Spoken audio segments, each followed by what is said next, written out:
But on the day the sky turned black and Olympus trembled, Zeus learned what it meant to fear.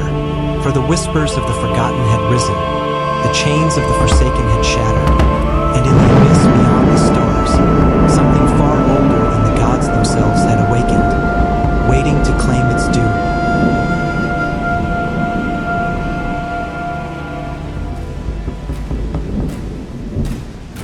It was in the twilight of the Age of Heroes, when men still dared to whisper of things forbidden, that the skies above Olympus darkened in a way they had never before.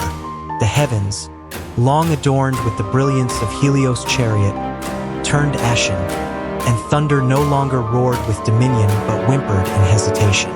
The oracles of Delphi, those mouthpieces of the divine, fell into frenzied trances, screaming of a storm to unmake the world, a storm unlike any Zeus had ever conjured. The gods who feasted upon ambrosia in their golden halls stirred, for the air of immortality trembled with an unspoken fear.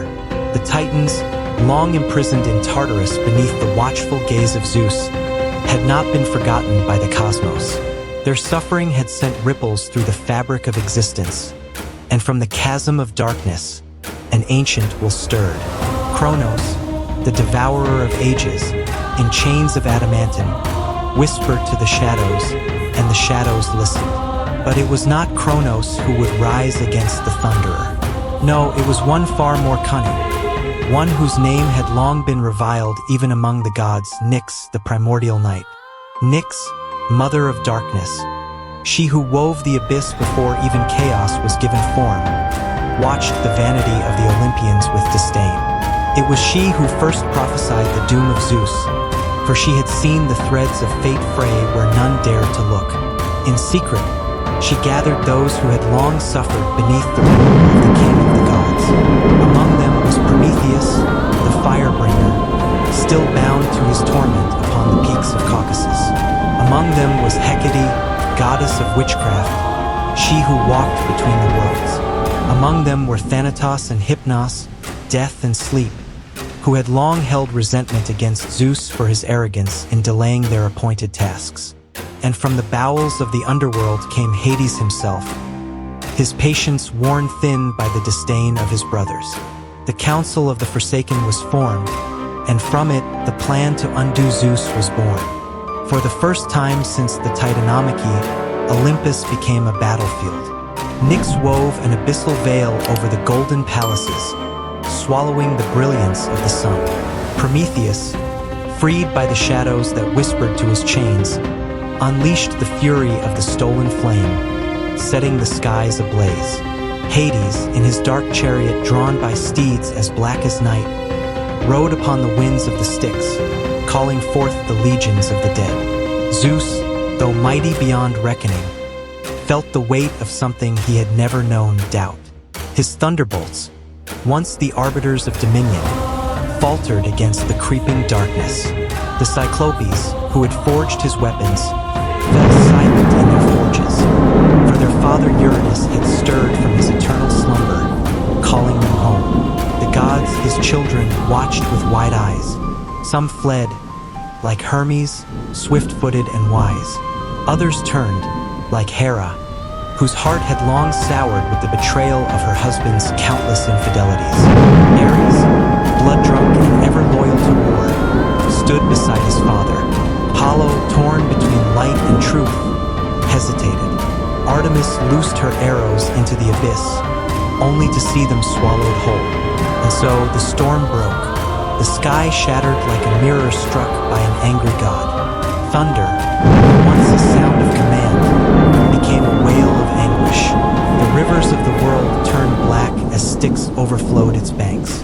The fates themselves ceased their weaving, for the future was unknown. Then came the final blow. It was Hecate, the three-faced one, who struck the final chord in the requiem of the king of Olympus. She called upon a power that Zeus had long ignored, the power of choice. The gods, one by one, turned away. Hera raised her hand, and the marriage bond that once bound them unraveled into the wind. Athena, the wisdom-born, closed her eyes and let justice decide. Even Poseidon, who had ruled the seas with his brother, turned his back to the sky. Zeus stood alone, and from the abyss, Nyx rose. She was darkness given form, a void with no beginning nor end. Zeus hurled his last bolt, and it was swallowed as if it had never existed. The king of the gods, ruler of Olympus, felt his own power pulled from his veins as the primordial goddess reached forth. With a voice that silenced the heavens, she spoke, "Return to the void, usurper," and Zeus, lord of thunder, was no more. The aftermath was silence, a silence that stretched through the ages. The heavens did not weep, for there was none left to command them. The thrones of Olympus stood empty, their golden seats cold. Some gods took their leave of the world, seeking solitude in forgotten corners of existence. Others remained, shaping the world anew. Hades did not claim the throne, for he had no need of such vanity. Nyx, the great and terrible, returned to her domain, content that the balance had been restored. And in the hearts of men, the name of Zeus faded, whispered only in forbidden tongues, a warning of what happens to those who believe themselves beyond the reach of fate.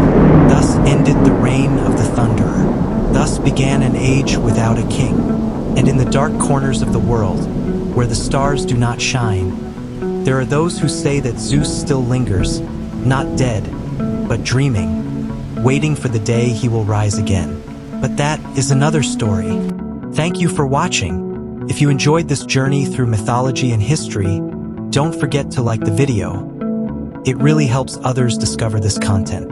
Subscribe and turn on notifications so you never miss an epic story. We'd love to hear your thoughts. Drop a comment below and tell us what you think about this tale and what mythological or historical legends you'd like us to explore next. Your ideas shape this channel. See you in the next adventure.